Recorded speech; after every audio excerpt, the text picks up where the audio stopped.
is That So Second Millennium, where we explore issues at the interface between science, philosophy, and Catholic theology. I'm your host, Paul Giesting, and your co-host is Bill Schmidt.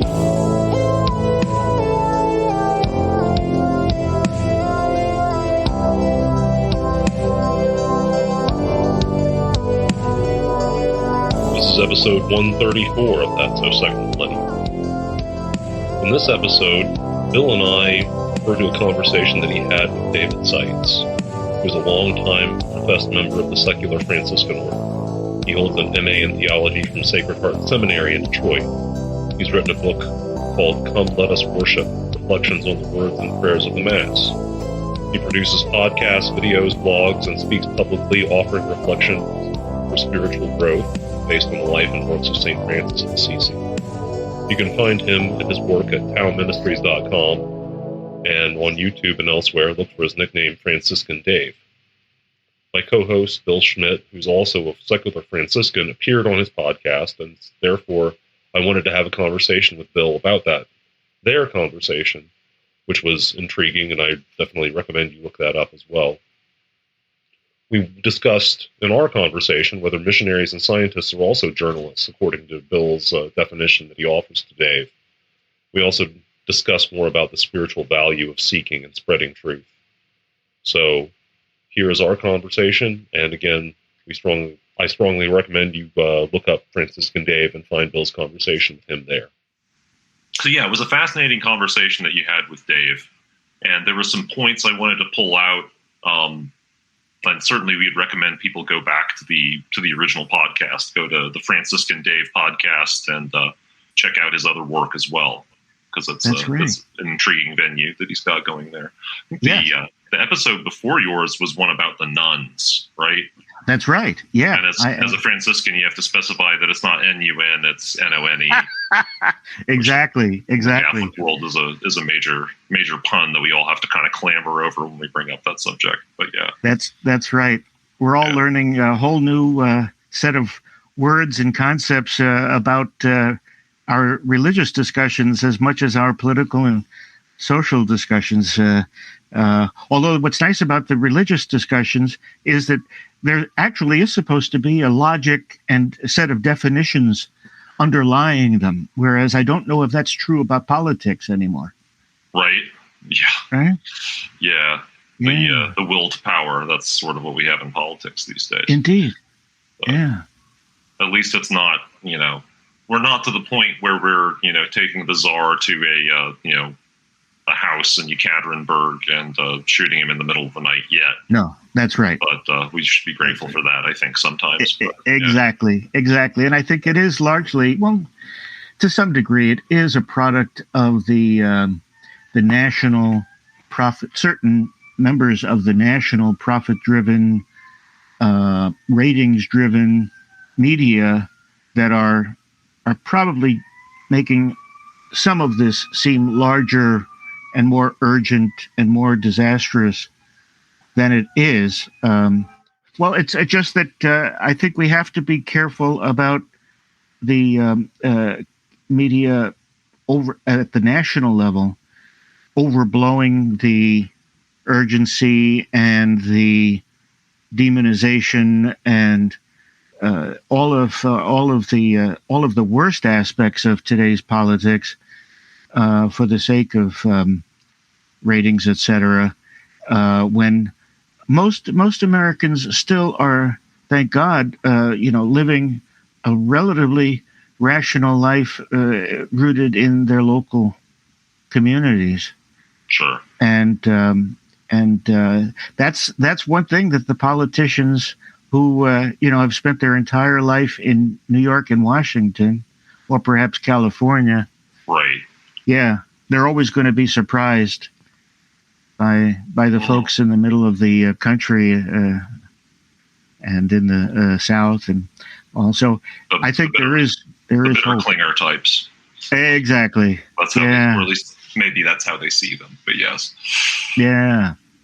So as far as the content of the interview itself, you brought up an interesting point. Dave brought up an interesting point. He asked you, what is a journalist? One of the things, and you and I have talked about this before, Bill, We are such a divided culture, right? We're a divided country. We have a divided church and a divided episcopate, divided families, divided parishes. And a lot of this angst comes through social media. Where are people getting their news from, and what is the source of news, and how are people communicating, and just the effect that it has on us as individuals. And so I think, just to get back to the basics, if we talk about communications journalism, what is the definition of a journalist? It's a word that people don't often try to define, so it's a good question. I think the best definitions I've heard are basic, and they would say that journalism is the act of gathering and assessing and then writing or producing in some way, and then presenting a product of information and news. And so I guess that definition would imply that a journalist is anyone who does that. So social media, has social media made everybody a journalist? For instance, social media and technology today allows me a platform so that I can have a podcast. Right. Think of it, 15 years ago, if I wanted to have a communication like this with you, we would have to be on a radio station. That's right. Right, limited, I guess, bandwidth for the airwaves. Yet the internet and the technology and social media makes it possible for me to do this. So would it be fair, really, you kind of answered the question. Pope Francis says we're all journalists, but is what I do really journalism, or is what I do something different? It's obviously a field in transition. I mean, good point. Right. You've watched an enormous amount of change come through the industry, if you will, since you entered it. Yes, and it's changed from the kind of field that, at least in my idealistic college years, I was able to see as a vocation. Mm-hmm. Now it's so blatantly profit-driven and market-driven and talking points-driven and celebrity-driven that it's really not the same industry that I feel like I joined a long time ago. Sure. And the local community newspapers would have helped to stabilize the negative trends that were going on in the national media, but they too kind of just they were bought up and shrunken for the profits of the investors, and of course the salaries never went up, and the work always got more intense, and people were doing the work of 5 people. Yeah, and it's been a very sad state for the local communications media too. But that's where I think that's where the answers have to start coming from, because you have to be not objective in the ideal sense, right, but you have to be realistic. You have to be tied to reality in a local community, because everybody's going to catch you on it. And you want to be in touch with reality in a local community. And the folks in some of our political leadership today, they want to be ensconced in their bubble of unreality. Yeah. It seems to prove more effective for them. Yeah, which is terrifying. But the less you can. Oh yeah, we insulate ourselves from things that don't already match what we think. Exactly. Yeah. What is that? Confirmation bias. Confirmation bias. Yeah. Right. Things related to that. Yeah. So you gave an interesting definition in answer to Dave's question of what is a journalist. That involves, it's someone engaged in the act of gathering, assessing, producing, or presenting information, and presenting. Well, I mean, I suppose they could be part of that process. But, right. and I wrote in my notes as I was listening to that podcast, aren't missionaries journalists then? Don't they have good news? Is that not the phrase that we use? Yes, exactly. Yes.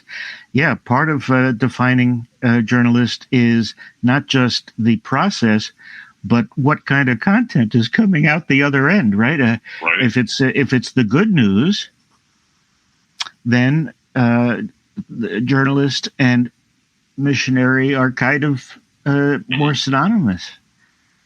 And I like that idea. And the whole spiritual role of journaling is also something that I've thought about, the connection between being a journalist who's looking at it as a vocation or as an act of missionary discipleship, and the spiritual growth that comes from journaling, which I can't say I've been really good at most of my life.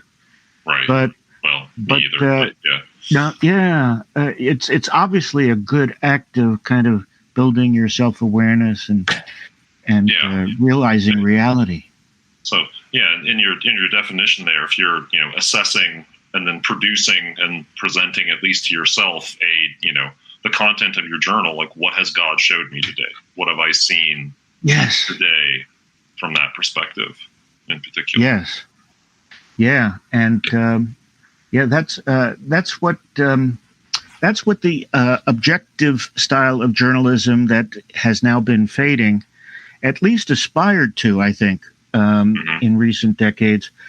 It was kind of implicitly asking the question, what am I learning today? And so, dear reader, I'm writing you an article that tells you I spoke with person X and person Y, and person X said this and person Y said that. And obviously I'm only catching a little bit of the truth of the entire story, but at least I'm in the process of learning, dear reader. Whereas nowadays, I think a lot of journalists write their story not even pretending to be in the process of learning. They want to show you how much they've learned, and they want to teach you. Right. Right? Right. Yeah. Yeah, they want to overwhelm you with, and in many cases, it's more like an emotional appeal than it is some sort of reference to what's going on. And it's one thing to report on how other people are registering their feelings. Obviously, that's part of the news, but yeah. Now, that's a very good point. Yes. Yeah, the emotivity of the news has come with the move toward more video, with the move toward more breaking news in scare quotes. Sure. And everything is supposed to. I like to use the phrase, and this is certainly true of social media and of a lot of the national media. They want to engage us by enraging us. Oh, yes. Right? Yeah. And so it's all a game of emotion. Yeah. I think of this blog that I've mostly weaned myself off of. Haven't looked at it in months, fortunately. Yeah. But, when they would have some, scandal and 4 flaming skulls. Oh my. At the top of their post about, whatever it was, something during the election last year, of course, that would bring more and more of that sort of thing out. Yeah, boy, that was a very blatant appeal to emotions. Yes, it is. It is. Yeah. Although sometimes it's better to be, I'm not necessarily commenting on that blog, but sometimes it is better to be explicit that you're talking about emotions rather than kind of, manipulating your words so that it sounds factual, but it's actually full of emotion and manipulation of emotion. Yeah. And then reading the following article and thinking, first of all, maybe I don't think it's that serious. Second of all, does that sound reliable? Does that sound likely? Does that sound, or is this just someone throwing shade, as the saying is? Oh, right. That's a good phrase. Yeah. But yep. Yeah, that's right. As opposed to, well, I mean, yeah.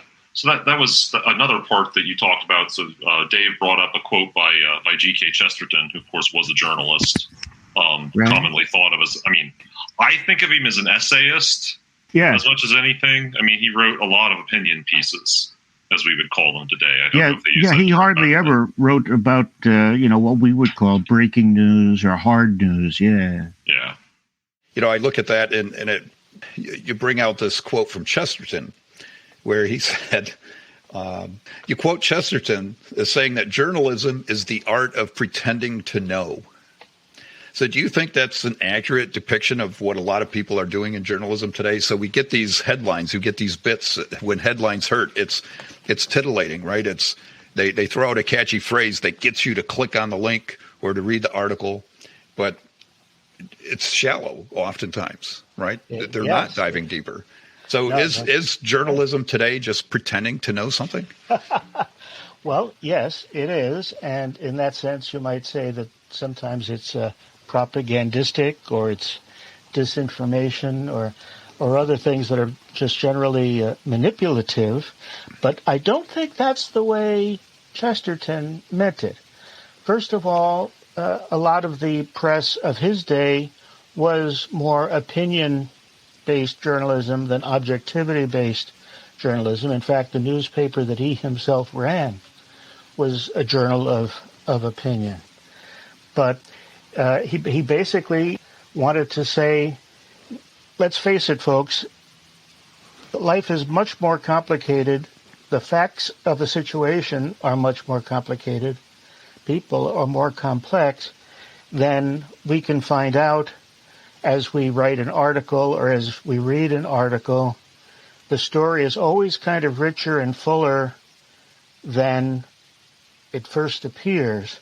And so I think that rather than telling journalists to go for it and be as propagandistic and sure of yourself as you possibly can be, and then you'll get more readers, instead he's probably saying, I hope he's saying, be more humble about what you're learning. That's, of course, why, in objectivity-based journalism, you're always attributing every quote that you put into a story. You're saying, this isn't me knowing this. This is somebody else telling me this. There's an act of learning going on, a humble act of learning. So I think Chesterton was a good guide in that. And although you're right that so much has changed in journalism and in the world that it can become a kind of misunderstood phrase. Yeah. So what is the role of that? The editorial page, which I once sort of disparaged as, the editorial page, the cartoons are for people who can't read, and the editorial page is for people who can't think. I love it. know how common that phrase ever was. And I don't think that's entirely fair, but yeah. Well, yeah, I've always liked the idea of an op-ed page. With different commentators drawing on their own expertise. And it never really made sense to me to have like an editorial board in the case of some of the really big newspapers, because that's not really an editorial in the sense of it being a voice of, the editor who has assembled and made discernments about the stories that are in that day's paper. They are trying to, like you say, they're trying to tell you in a benevolent way what to think about an issue. Mm-hmm. And why hire an editorial board of 10 people who are really, I gather, quite separated from the rest of the newsroom or from the news organization as a reporting function? To me, that's a function best left to like the op-ed page and to magazines of commentary and things like that. And it just so happened that G.K. Chesterton, that was the style of newspapering back then, that it was commentary, partly because it would take a long time to cover all the breaking news that we can just turn on we can go by satellite to the Mexican border and tell everybody exactly what's going on. But Chesterton was actually in the craft of, thinking about things before he reported them. Yeah. Yeah. And so he was. I was thinking that when he used that phrase, pretending to know something, I was thinking that he was just reminding himself almost that we pretend to know the full story, and where it's impossible to know the full story, and we have to be humble about what we do know and what we don't know. I'm not sure how much any journalist achieves that, even G.K. Chesterton. Sure. But at least he made those essays, and that's what they really were. You're right. He made them very readable and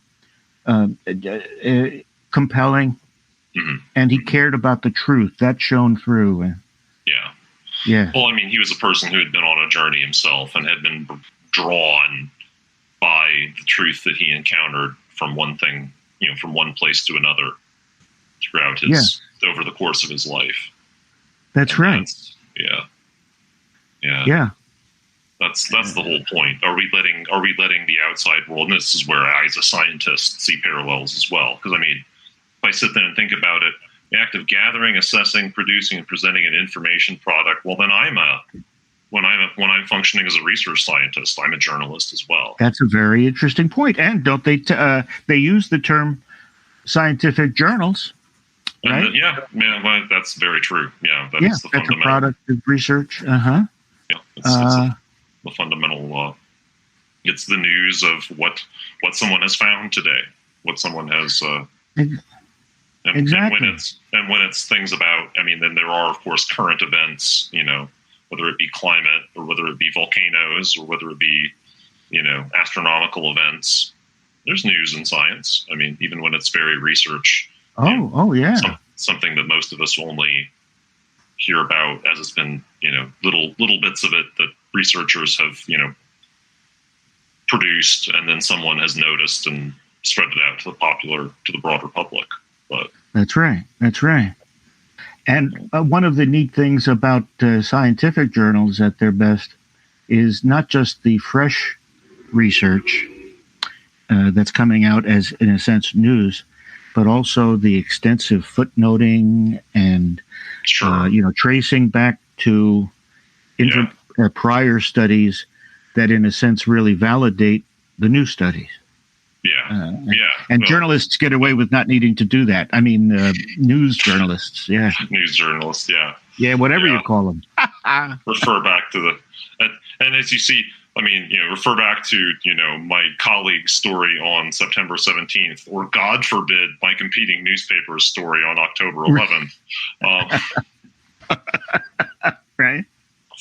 Although we could do that, I mean, and there are, of course, positives to the internet. The internet allows us to do that in a way that newspapers never did. So it's just some words in blue in the middle of the story, and you can click on them if you want. But that's a good point. Yeah. And yet the internet has proven to be such a good and bad news story.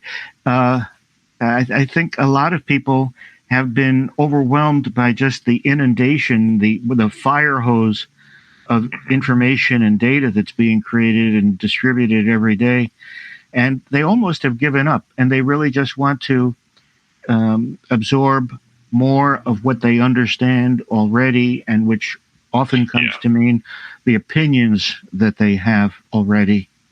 Yeah. And so the real value of news in journalism, whether it's scientific news or just the crime news of the town, that's getting sidetracked. Well, so there was I took some notes there in the middle of the podcast. Seeking truth as a spiritual exercise. So when we look at our lives of holiness, we should be seeking truth. Jesus is the way, the truth, the life. Jesus says, I am the truth. Yes. That's an attribute of God, truth. So would you say that if I'm in journalism, you, me, I, whoever is engaged in this activity, is seeking the real truth of the matter really, can it be a spiritual exercise? Oh, wow. Absolutely. For us who are pursuing Catholic Christian values, we should be in a pursuit of the truth as exactly you said, Christ as the truth. So that, of course, appeals to me as a scientist as well. The fact that all disinformation is harmful, that there is a real, I mean, we let it, it's one of those things that can slip from my awareness for sure. There are three transcendentals. There is, the goods in the middle. Yes, beauty. Beauty, truth, goodness, and goodness. Yeah. Yes. But go on with that thought. I like that point. And then comment. And again, of course, in throughout a lot of this, you cite, you refer to Pope Francis and some of the things that he said at in particular at the 2018, what was it called? Media Culture. World Communications Day. World Communications Day. Yeah, which he wrote an entire short book about. That's right. Commenting on that. When headlines hurt. Yeah. Yeah. I mean, so the idea that all disinformation is harmful, the idea that post-truth was the word of the year in 2016. Is it right? I think that's really revealing. Right? Yeah. We should have known that we were taking a bad turn. Right. I have mused from time to time that the whole brouhaha about this supposedly was a Maya inscription that somehow the years run out in 2012 and that the world would end in 2012. Obviously, it was a few years early. I mean, between 2016. I mean, 2016, of course, for me personally, so of course, there was I'm a Cardinals fan, and the Cubs won the World Series for the first time in over 100 years. Right. What universe am I in? I'm not sure I like this anymore. And then there's the fact that I was living in East Tennessee, and East Tennessee was on fire. Because, it had, even though the eastern United States isn't susceptible to fire in the same way that the western United States is, it's still something that happens from time to time in the natural order of things. Yeah. And then in the 20th century paradigm of Smokey the Bear and, we're going to put every fire out as soon as it occurs means that a lot of things that are, in the natural order of things, in some sense, supposed to get burnt, don't get burnt, and they pile up. Yeah. So that can be destructive. So there's smoke in the air. The Cubs are winning the World Series, and Donald Trump was becoming president, which is just, abstracting from the politics and just, the personality of the man. Donald Trump? Donald Trump? I mean, in my formative years, what was Donald Trump doing? Well, he was getting an extremely expensive divorces. Yes, that's really all I knew him to be famous for. I mean, he was famous for being famous well before Paris Hilton was famous for being famous. Exactly. Yeah, and he was on page 6 of the New York Post every day, rather than making news with actions that change the world. Other than his investors, that changed things for his investors one way or another. But Yeah. And then of course 2020 comes along. Like what is the Almighty going to do to us in 2024, along with the whatever god awful carnival barker show is that the presidential campaigns are going to be that year. Right. Yeah, we've allowed our politics to become so unmoored from reality and from level-headedness and thinking before you say something. I'm not even optimistic that the term debate is going to mean much anymore. Remember how? Who was it? That Fox reporter, a Fox journalist. He completely lost control of that debate. Remember that, where it was Biden and Trump, and Trump was, of course, kind of using some bullying tactics along with the debating tactics. Yeah. But it's a constant problem that we don't know how to have debates that are moored in the shared search for truth and reality and agreement and common sense and yeah. I mean, that's a human weakness, and it's, you could certainly go back in history and look for examples of that. And yet, at the same time, it sure wasn't the Lincoln-Douglas debates. No, that's right. That's right. Yeah, but you're a student of history and of philosophy and knowledge that in a special way that I am not. Would you say that right now we are in a situation that is unprecedented, at least in terms of politics and culture? Pieces of it are. Pieces of it are. Yeah, I mean, the intellectual currents that have blown in such a strange direction, the relativism, the whole, so much of what the modern political left, I mean, whatever you can say about the political right, it is in fact conservative in the sense that it's it draws on things both good and bad that have always been part of human nature. Right. Whereas the political left is attempting to forge off into this brave new world where, we can remake things in a way that we almost certainly can't actually remake. Indeed. Yeah, we're trying to redefine human nature on the left. Yeah, to see if we can get away with that. I mean, everything, we're living through an experiment. We're living through a massive experiment. What is it like to live in a world with this many people? Who knows? There is no historical parallel. That's true. What is it like to live in a world with this rapid of communication and transportation technology? No one knows. We're just watching it develop for the first time. We don't know what the consequences are all going to be. Yeah.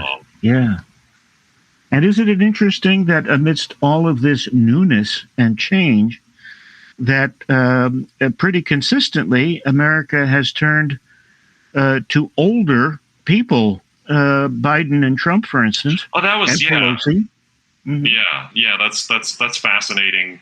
How is it that there are no young bucks? I mean, even just one generation back. I mean, even W, right? I mean, when he was elected president, was not in this age category. Bill Clinton that's right. Definitely was not in this age category. You look at the late 20th century and it kind of bounces back and forth. Eisenhower wasn't that young. Kennedy certainly was. Kennedy was young, yeah. Johnson was on the older side. I guess by the time Nixon actually won the presidency, he was probably middle of the road, I would guess. Right. Carter was probably a little on the young side. Reagan was definitely on the old side. So, it bounces back and forth. Yeah. But the idea that things are being dictated by the young, and that the young are throwing up Joe Biden and Bernie Sanders as their champions. What in God's name is going on? Well, it makes it clear that there's some forces acting on our democracy that are not generational as much as ideological and other things, I guess. Yeah. Which it should be true that, generation and age should not determine our politics or one's policy preferences or anything. Right. But it does make me feel better. True, they're true. Yeah. Right. That's right. But it's almost like, we've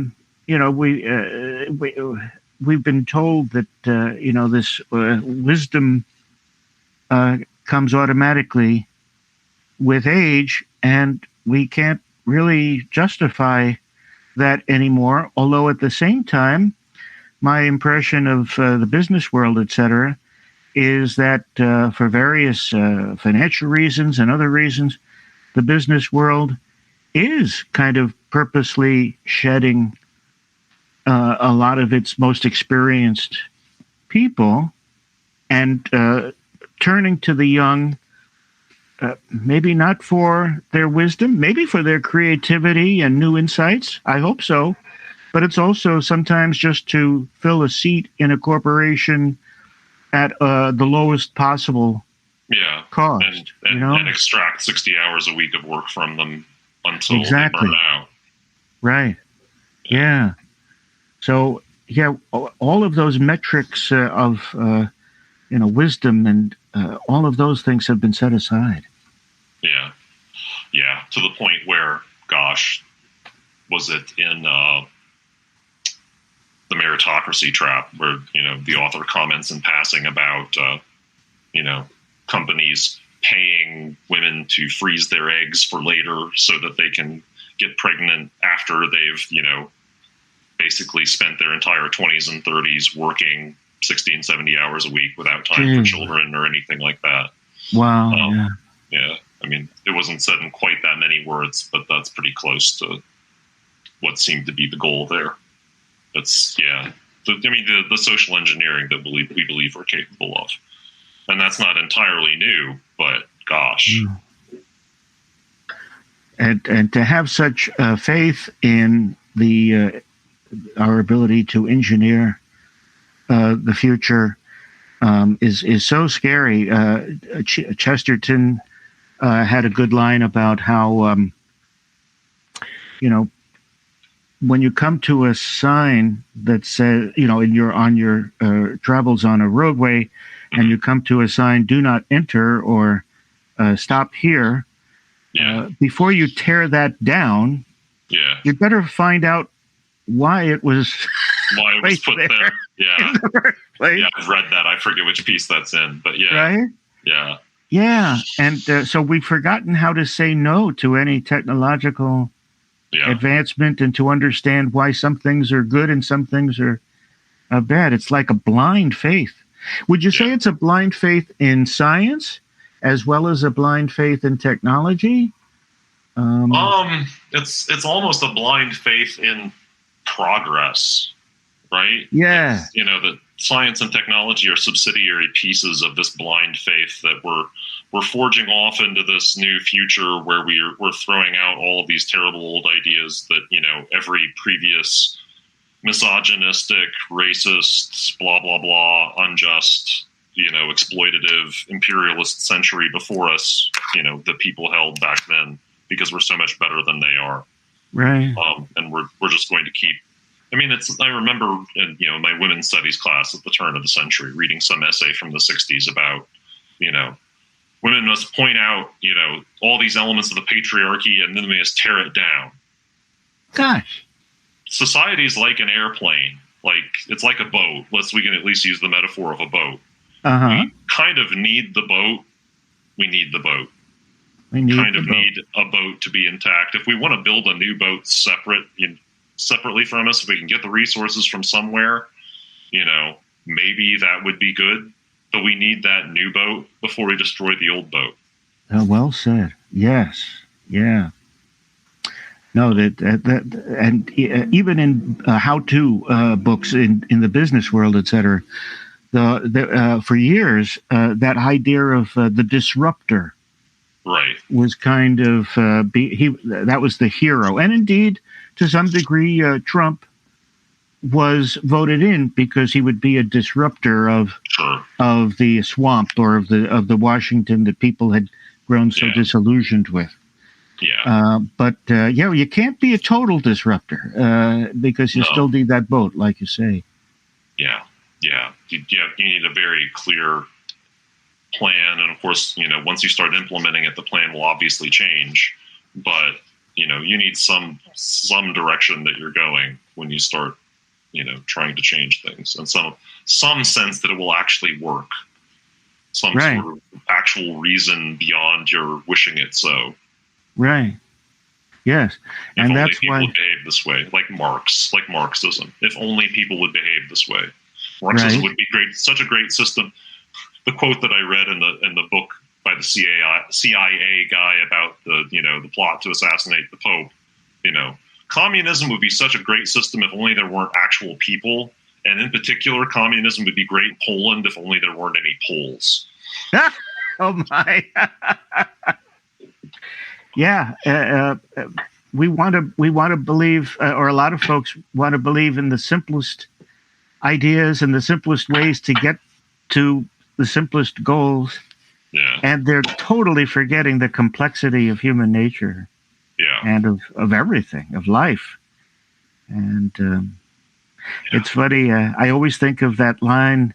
I'm sure it's from a psalm. One of my favorite pieces of music is from Bernstein's Mass. Okay. Leonard Bernstein wrote a wonderful, opus there. And the line is, "God is the simplest of all." And that's food for more thought in a further conversation. But God is both immensely simple and immensely complex. Just take a look at the universe as the proof He offered us of that. Huh? Yeah. Or of every kind of science that where it's exploring complexity, but there's a certain simplicity that we need in light. We can't just seek simplicity. And right. That's the thing. There's an Aristotelian mean there as well, because we're indeed. Yes. Yeah. Oh, maybe wouldn't that be a good bumper sticker for 2024? Vote for candidate X for the Aristotelian mean. Yeah. Oh, gosh. Yeah. I'd vote for that candidate. I'd at least kick the tires. I would certainly check him out. I don't think he has mass market appeal at this point. But do you think maybe just 3 more years we can maybe the seeds are just? Well, I mean, that's planted. The whole point. That's the whole point, right? Is we need to think longer term than that.